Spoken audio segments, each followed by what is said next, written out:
Hello, welcome to the coldest, if not the snowiest podcast in the world, House of Games. Today, I'm joined by my host, Odo. How are you not doing today? Very frosty, my friend. That was confusing. Nonetheless, let's head inside the House of Games and see what this episode has to offer.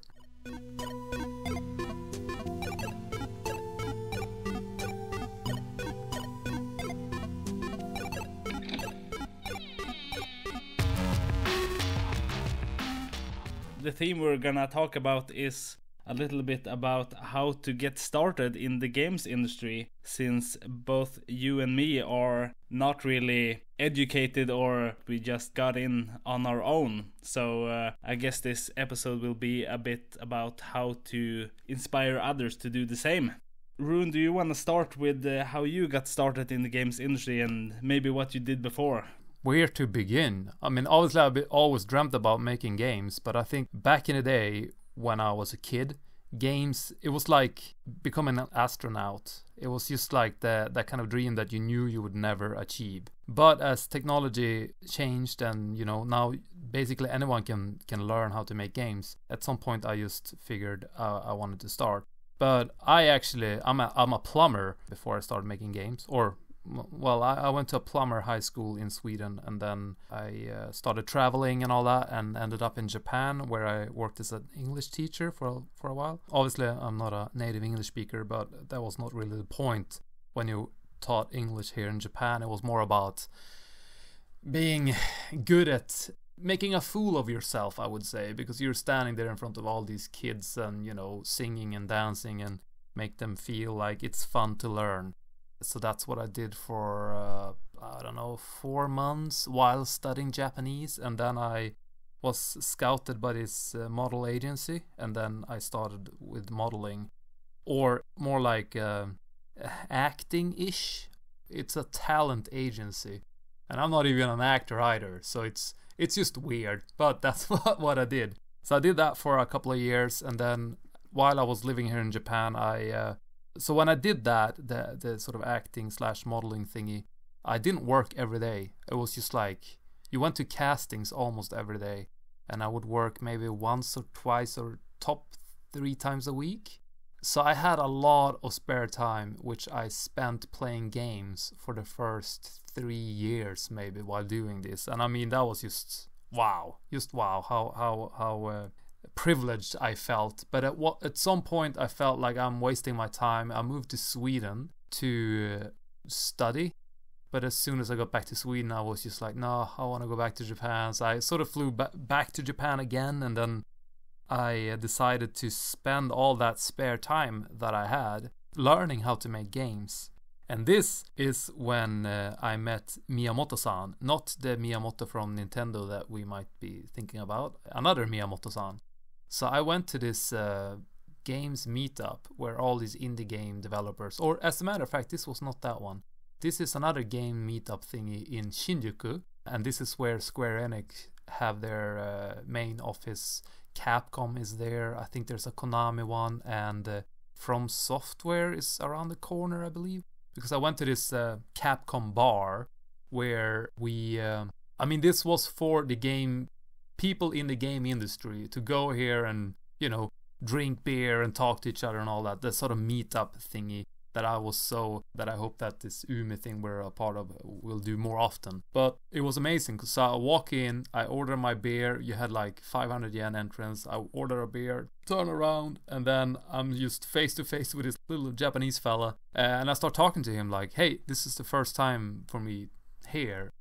What's going on? What do we do? And then he introduced himself. My name is Miyamoto. And then we start talking a little bit. And as it turns out, I think I told you this before or in a previous episode. I can't remember. But he was actually looking for work. Or he was just about to go to Sweden for a work interview at DICE in Stockholm. So he wanted to talk to Swedish people to sort of prepare him to what it's like in Sweden. This will be the first time for him, obviously, to live abroad and all that. And I was desperate to talk to like a programmer or someone who knew anything about games. Like, where do you start? So that was like a match made in heaven. So he needed me, I needed him. So we got talking, and it was just amazing to be in this place, this bar, where you had all these people. I mean, it sort of felt like this sort of cock measure contest, mätartävling, what do we call it? Yeah, like a penis measuring contest, I suppose. Yeah, it was just so funny because you had all these like, well, I work for Square Enix, and then this other guy, I work from software. I'm from Capcom. It was just, I mean, obviously at that point I was just amazed being surrounded by people who work or worked on these games that I grew up loving, especially Square Enix games from software. I mean, I'm the biggest fan ever at this point, and Capcom and so on. So I thought it was just like, I'm in heaven. I really literally thought I was in heaven. It was so cool to talk to people who worked on these games. But obviously Miyamoto was my just how perfect that we needed each other. So like a week later he came over to my apartment in Tokyo, and he was about to go to Sweden for the first time, and I tried to just tell him how things were in Sweden. For example, you know, it's a cashless country. You can't really use cash and whatever. And then he taught me how to get started with games. So even though he didn't use, so he worked for Square Enix at that point. So he obviously, I think their engine is called like the Crystal Engine or something. But he worked with them, so he didn't know Unity. And I had this, at that point I had researched enough to figure out that I wanted to work with Unity because that was the most noob friendly software. And even though he didn't know how Unity worked or how it looked like or anything like that, he was like, what I would do if I were you, I would just download someone else's project and just mess around with it. Actually, I think I told you this last episode we did. But, so he was just sitting there with me for like 3 hours straight showing me stuff. And then he left, and then I was just sitting there by myself trying to figure things out. At that point, I had this Knife Boy game in mind, so it was so weird. Like the original version of Knife Boy was actually this potato game that I guess the Unity, the company, had released that as a downloadable software that you can download and just mess around with. So I replaced the potato character with Knife Boy, and then I was just like trying to familiarize myself with the software and all the design, and you know what happens if you press here, something happens, and then if you double tap here, it brings you into Visual Studio where you might make the scripts and so on. By the time I got sort of used to Unity and the interface and all that, I went to YouTube and started looking for tutorials on how to make certain games. So none of the tutorials I found was good enough for what I wanted to do, or maybe they were good enough, but they didn't really explain things the way I wanted them to explain it. And then I ran into this online course, which I can't even remember what website, but it was like some British guy who made a 2D platformer game, and then I sort of joined that course. It was very cheap, I don't know, less than $100, and then I did his course, like all his classes. Let's say it was like 8 episodes, and then he was working on the 9th episode, but then he was sort of like, he didn't release new episodes quick enough. But at that point I felt like I had an understanding-ish how things worked, and at that point I would just go to Google and search the things I needed, and then slowly I sort of got used to things. But yeah, I would say it took me like, I think I worked on that Knife Boy, the original Knife Boy, for 3 years, and even though I worked on it for 3 years, I still didn't quite understand programming, because at that point I only been copy pasting or copying others, so I didn't really know what I was doing. So I skipped the whole, you know, you should always learn things from basis, but I'm that kind of guy who buys a IKEA bed and then I throw the instructions and start building it, and then when it's about to be done you realize you missed something. So that's sort of how I started out with games too. I just never learned the basics, I just went straight into it, which in hindsight I sort of regret, because I had to go back and redo a lot of things. But at the same time, I'm that sort of guy who grows bored of stuff if you don't see any results. So when you learn things from the basis, it feels like you never learn anything, or you can't really see it or feel it. But if you jump into something in the middle of the process, you can see the results much faster. So I don't know, at the same time, even though I regret not learning the basis, I still think that this was for the better, because as I was making Knife Boy, I could see it was an actual game, if that makes sense. So that's how I got into it.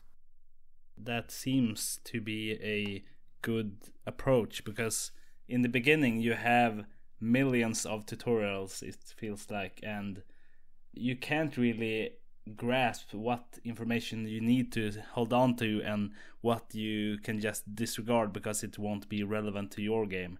So I would say your approach is something I also prefer, that you just jump into it and make whatever you can, even if that means copy pasting sometimes, because then eventually you will get stuck and then you will understand what you actually need to learn, as opposed to just trying to learn everything.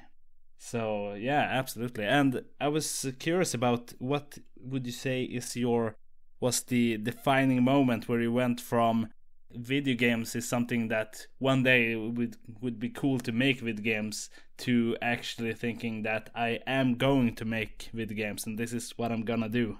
Do you have like a defining moment, or was it like a slow process for you? Or I think it was so I was actually, I think I mentioned, like, I left Japan because I got sort of bored of doing the modeling thing, and then I went back to Sweden, and then I actually went out backpacking in South America. And while I was there, it's sort of this sort of hipster story, but you know, finding yourself and all that while you were backpacking.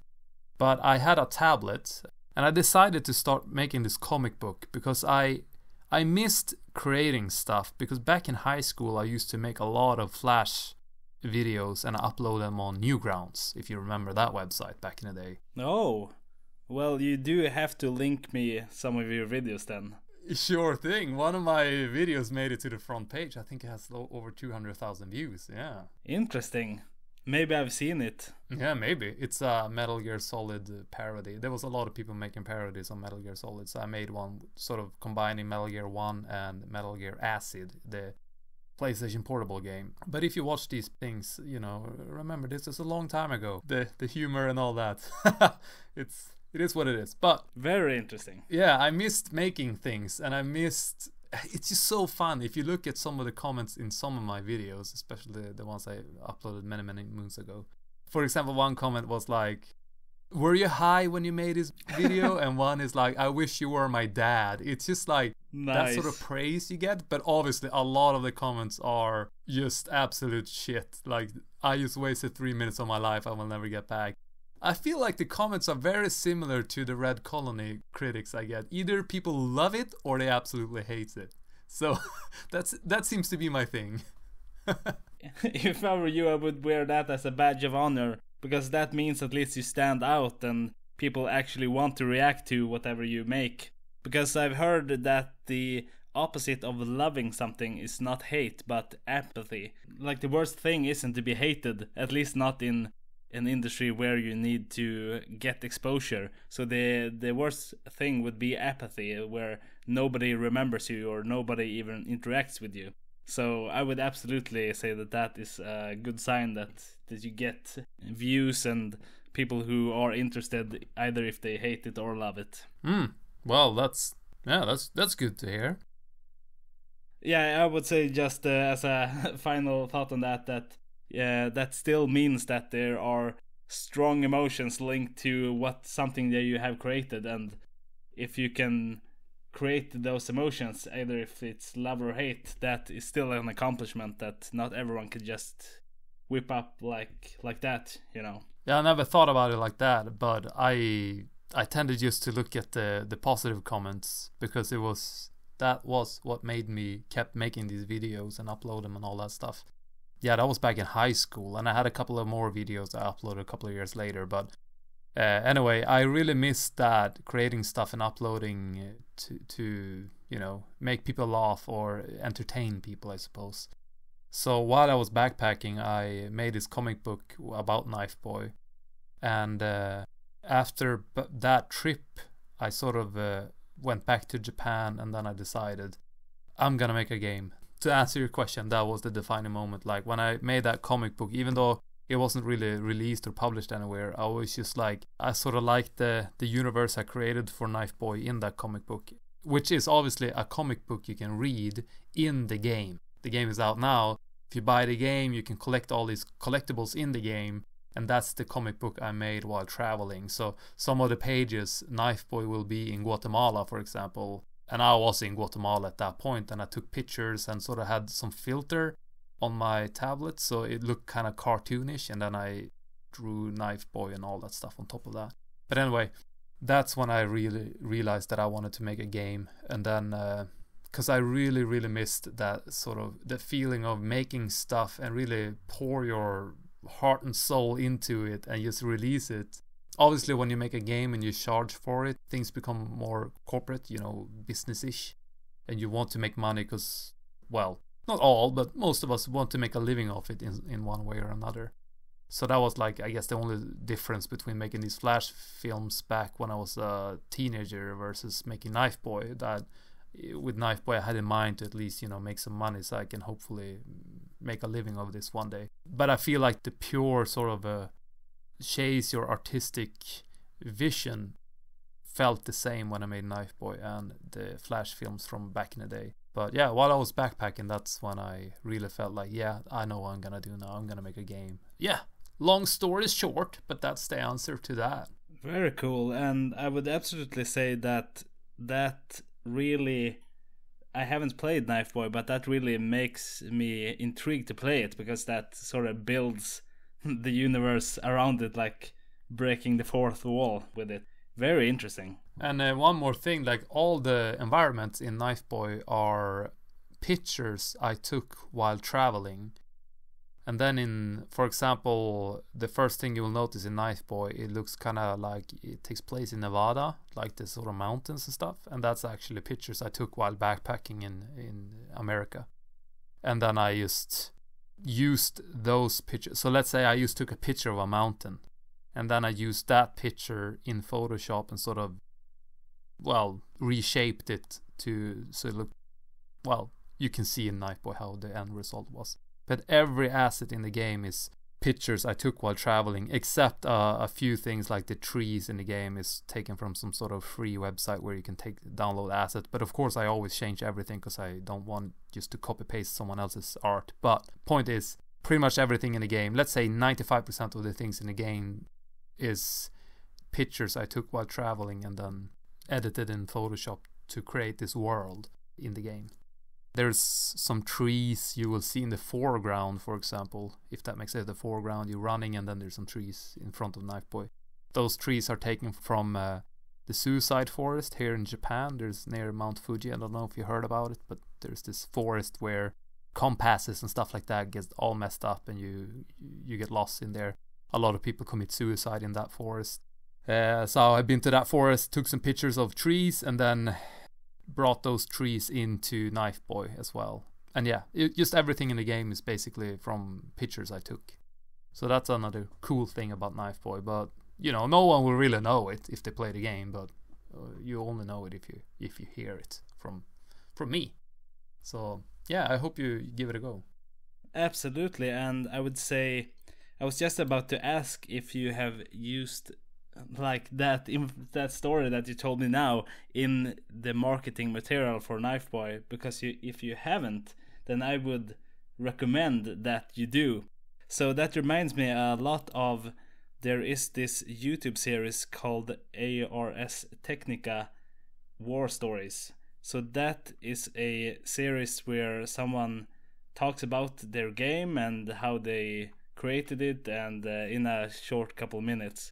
So yeah, I would say that story makes your game a lot more interesting now that when you look at the art, that you could appreciate that, oh my god, this is maybe from South America, or this is from some remote place, that it just builds the whole lore of even the creation of the game. So since you're a professional modeler and everything, I envision that you have like you in front of the camera and you tell the story, and you have graphics showing pictures, and then them being converted into the art for the game and stuff. Just a couple of 3 minutes or something to tell this is the game of my dreams or something. I think that would absolutely bring like a different niche to the game that other similar games absolutely don't have. But what that YouTube channel you mentioned, is that like anyone can go on there, or is it just?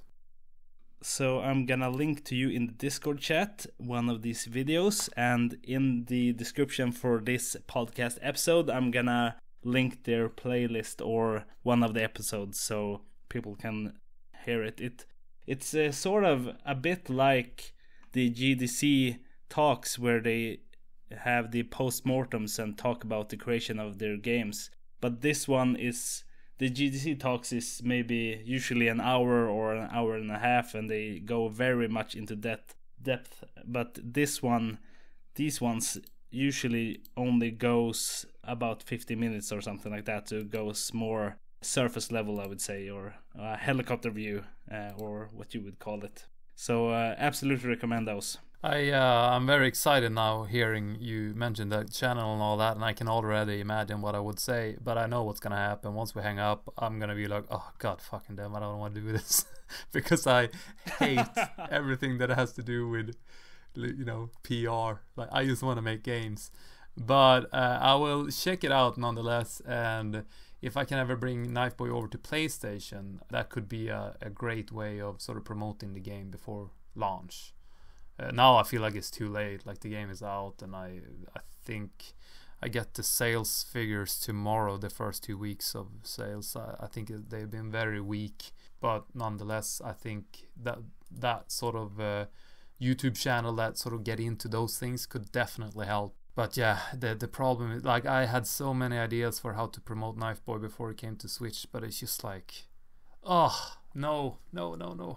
There's this meme that goes around when you have this there's the child who looks like he's drowning, and the mother is looking after another baby. And then so it's like in the devs be like drowning, and then underneath it is like a skeleton in the ocean, bottom of the ocean, and that's like PR or something like that. I suck with memes and stuff, but basically it just means that in the devs they don't care about PR. And I think it's so true. It's just like, I'm just passionate about making games. PR stuff is just, I'm not interested, and I hate it. It's boring. But it's so damn important, and I beat myself up for not pushing harder with Knifeboy. I did basically nothing because I just, yeah, it is what it is. But definitely I'm gonna look into that, and maybe if it comes to PS5, I'm gonna try harder. Because I think, like, you know, to PS5 without trophy list and all that, it could do better, maybe. Even though I don't know the numbers yet, but I feel like it's a fairly easy platinum trophy, for example, if you... Anyway, that was how I got started. So now I'm gonna throw it back to you, Otto. How did you start? Yes, so I think my story is similar to yours. So when I went to high school, I actually went to a high school with the direction of social studies. So there was a lot of classes that had to do with languages and history and people-oriented things, I would say. So not even a technical school, but even though that's very much what I'm interested in. So after high school, I actually started, because I didn't know what I wanted to do. And similar to what you said, being a game developer or someone who makes games is something that felt like being an astronaut. That would be amazing, but that's just for... Somehow there was this mental barrier that's not for me. And, you know, some people do it, but that's not me. Oh well. And so then, but I did know that I wanted to go and work with IT, because that's usually what I did in my spare time anyhow. So I did play a lot of games and doing stuff with installing Linux on my computer and technical stuff. And I'm maybe what other people could recognize themselves as the go-to tech support in the family, if anyone, or even the extended family. So if anyone had problems, anyone from my brother to grandma, then I would be the person who would be there to help them. So I knew that working with IT was fun. So what I did, the first thing I did after high school was applying for a tech support job at an ISP, Internet Service Provider. So I did that for 1 year, and then I moved on to another ISP and continued to work and learn a lot about technology and broadband services and stuff. And then I've worked back and forth for different IT companies, and even now I'm working for more of a generic IT company than anything directed towards games. But when it started for me was a couple of years ago. So I was then working a lot with, it was an IT company, but I would say that I worked a lot more with administration and invoices and salaries, and more almost towards economics or accounting or stuff like that almost. And then one night I remember working late and then just working with, it was some repetitive work where you have to fill in stuff in an Excel sheet or something, and it requires basically no thinking at all. So you just do that, but it takes 3 hours or something. So while doing that, I usually watched YouTube, so either documentaries or something about technology or something that would interest me. And one thing that I did watch then was I don't know if it was during GDC or some other talk, but there was a talk by John Romero, the person, one of the people from id Software who created Wolfenstein 3D and Doom. So this talk was specifically about the growth of id Software from nothing until making Doom, and then a little bit about making Quake, but after that I think John Romero left the company. So that was the story about him going from just being a kid interested in programming and technology to making games and becoming the level designer for Doom, which is often called one of the most influential games of all time. Was that like your defining moment? Yes, I'm coming to that. I'm not yet. So he told the whole story and about how fun it was to work day and night to create this amazing product, and something that was, you know, they did a lot of firsts for Doom that nobody had done before. And that whole story was really entertaining and really interesting. And if that would have been it, I don't think I would have just started making games. So I would just thought that, oh, fun, and then just go to the next video.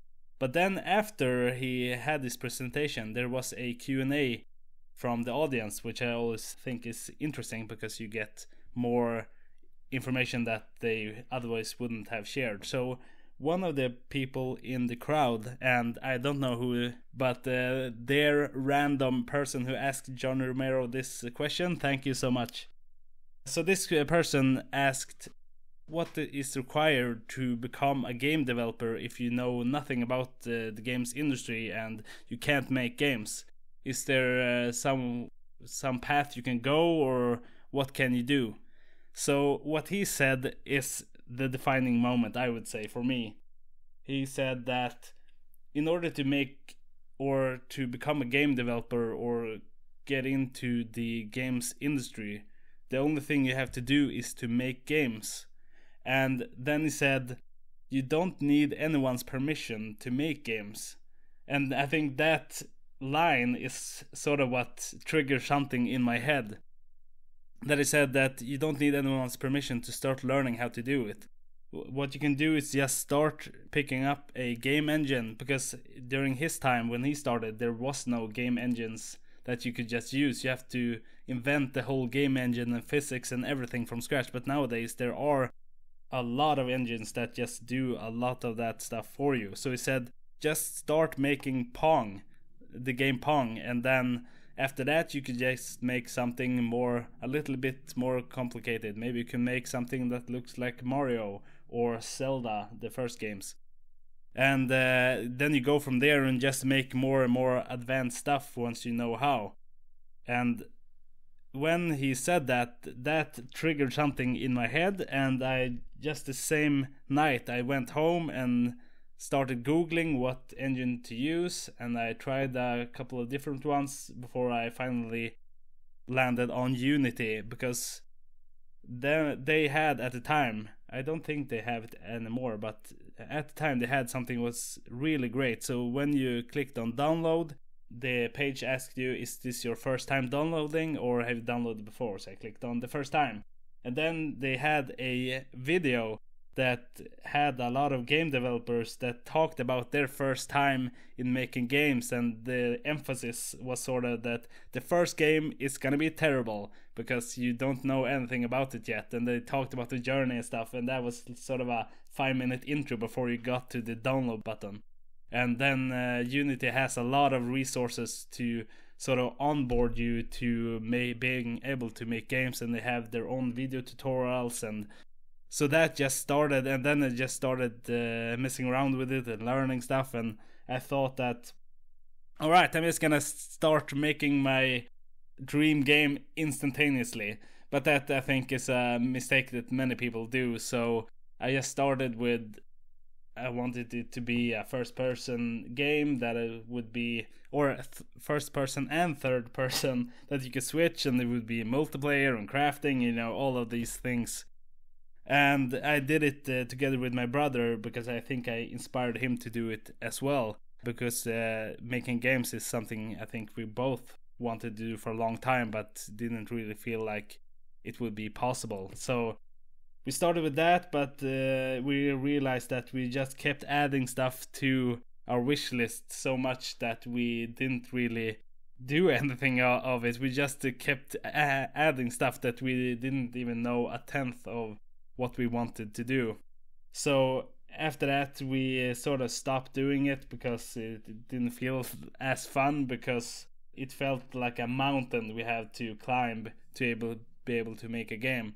And then after that I came up with the idea that I think it's maybe better to just create the smallest game we can make and then just release it, and it doesn't matter if it's shit or if it's good, just as long as we release it, because I think so far that has proven to be the hardest thing, to actually release a game. So that's what we're currently doing. So we thought it would be a lot quicker, of course, than it has been. But we're still working on our game. I'm still blogging about the progress, and hopefully soon, I've been saying that for a while, but hopefully soon, I think we will be able to release it. And then we could just see if we want to continue building it or if we move on to the next project or something. But God willing, I'm going to make games. Yes. Do you how far along do you think you are? Like, if we slap a percentage on it, like 90% done or 80, or where do you think you're at? So I would say, actually, despite that the fact that it's taken so long for us to complete it, I think maybe we're going into year 2 now. But I would say that the core functionality, everything that... So the game is about, imagine Overcooked or some other cooking game, except our game is like that, except for farming instead, so it's a farming game. But I would say that functionality is maybe 80 or 90, 95% done. So everything you want to do with plants is about done. And so we have a plant that or actually several plants that you can just harvest and grow and buy seeds and sell seeds and stuff.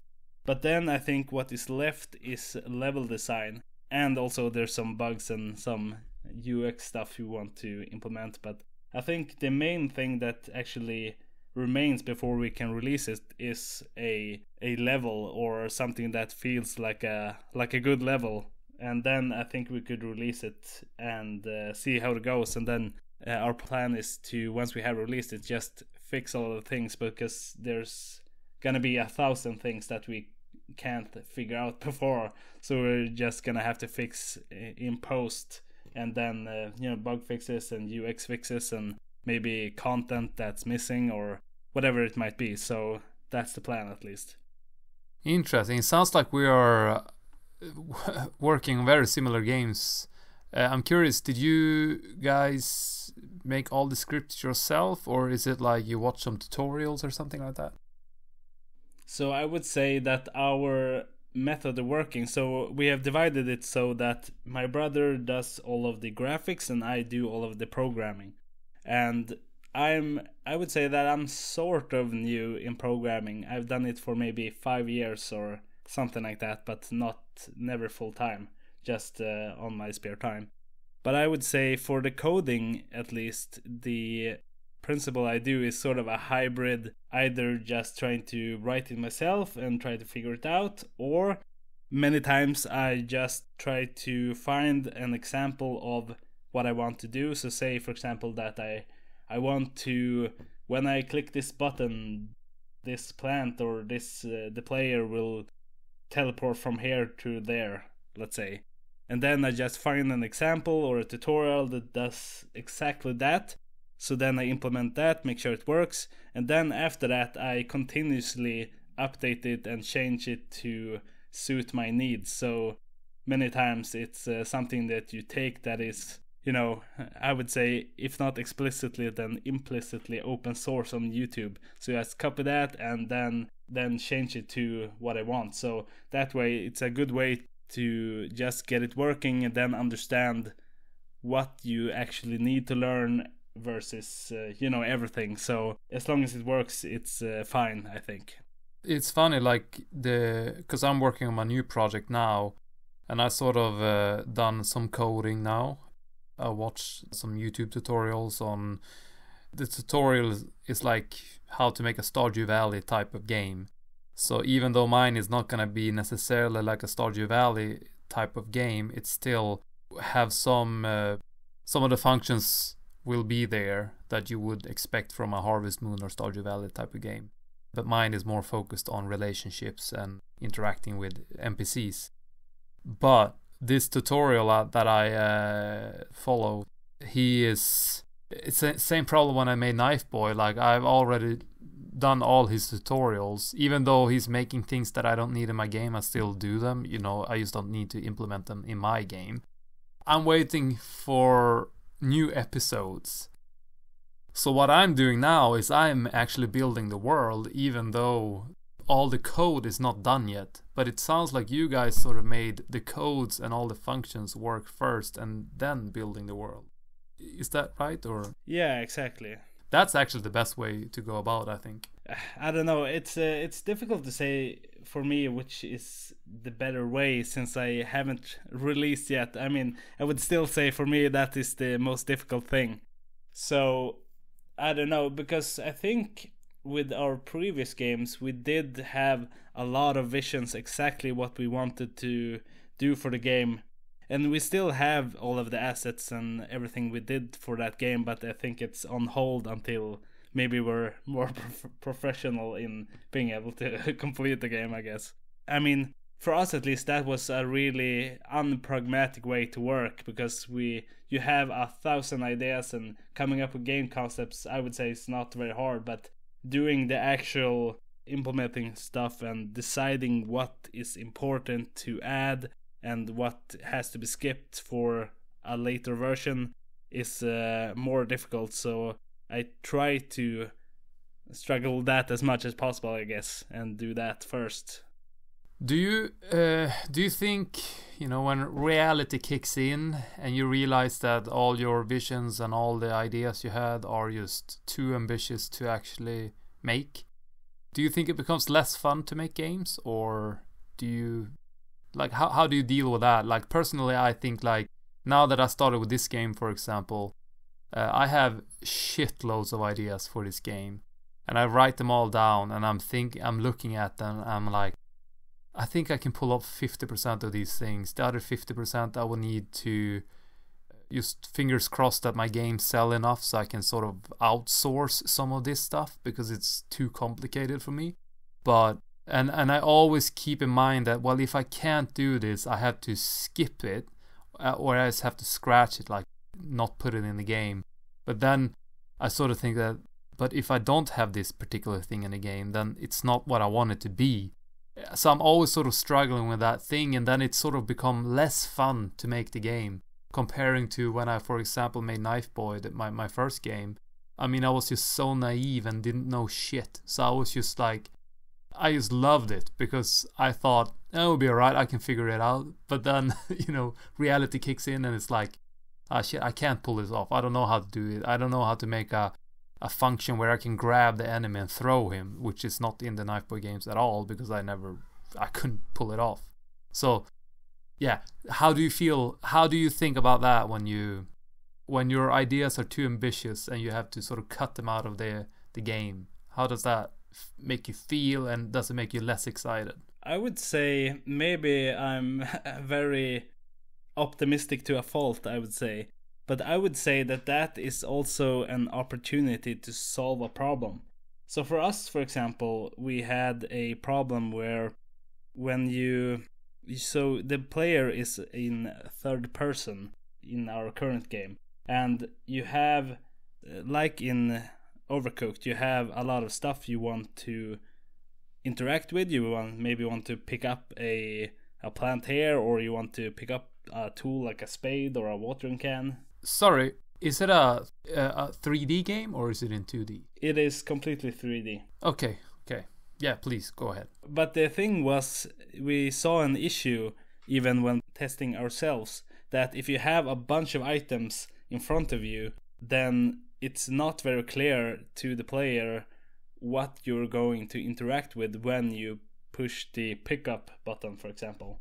So we wanted some way to show that this is what's gonna happen when you press pick up, and also to, if you have 5 items in front of you, you want to be able to select which item you are going to interact with and then take that. And what we want to do is to have maybe an orange or a red outline on the item that, show that this item is selected, so it would be very clear and it would stick out from the rest. But we couldn't figure out how to do that.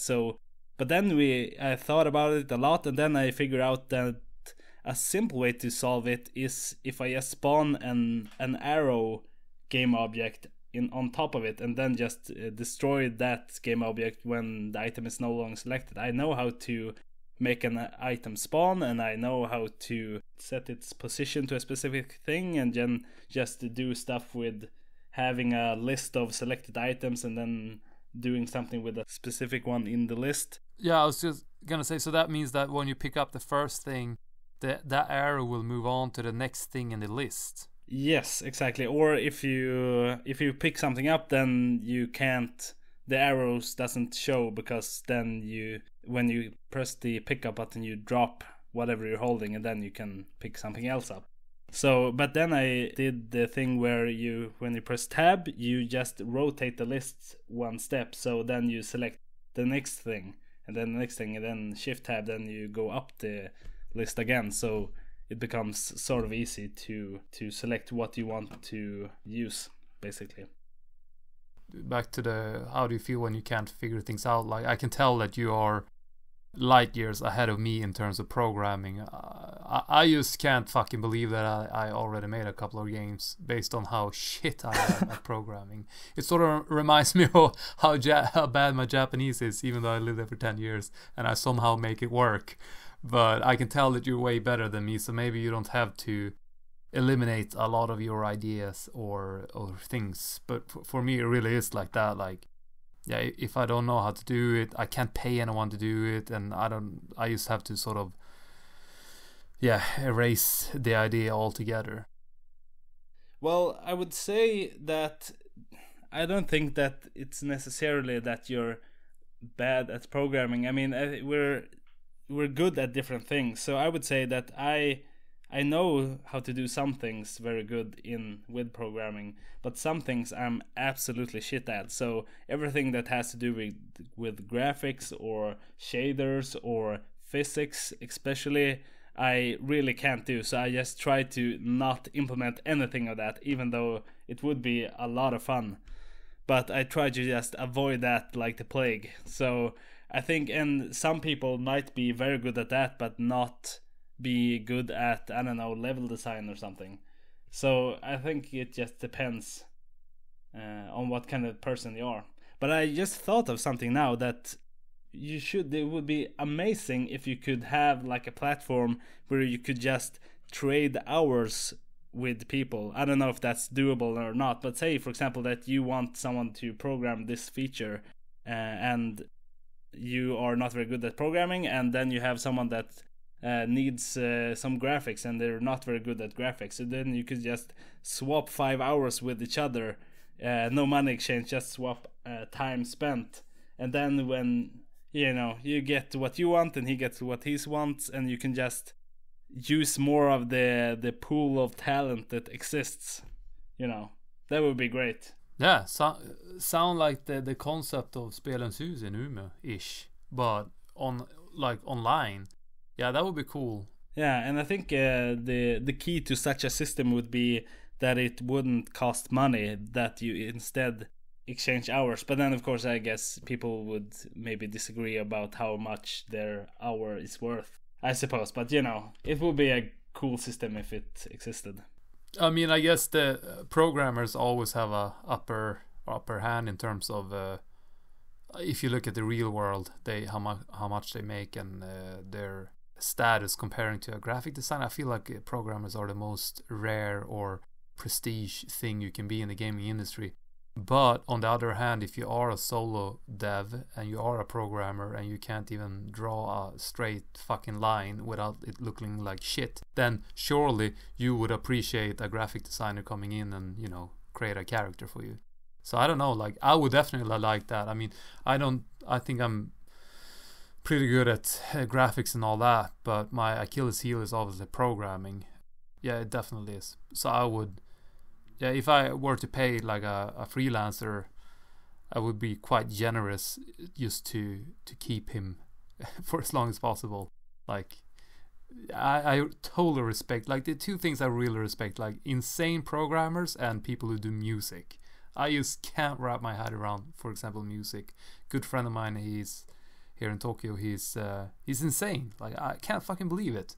Yeah, so I don't know. I think if there were such service, I think both parties would agree just in terms of hours spent, because you are asking for something you can't do yourself. So why would you ask for more or be like, well, I'm a programmer, my status is higher than yours, so you better work more. I don't know. I feel like it would be a equal. Yeah, exactly. And to the point that you mentioned earlier, I would also say that, I mean, you could be the best programmer in the world, but if you can't produce music or graphics for your game, or you can't produce the best music or graphics for a game, you still would need help.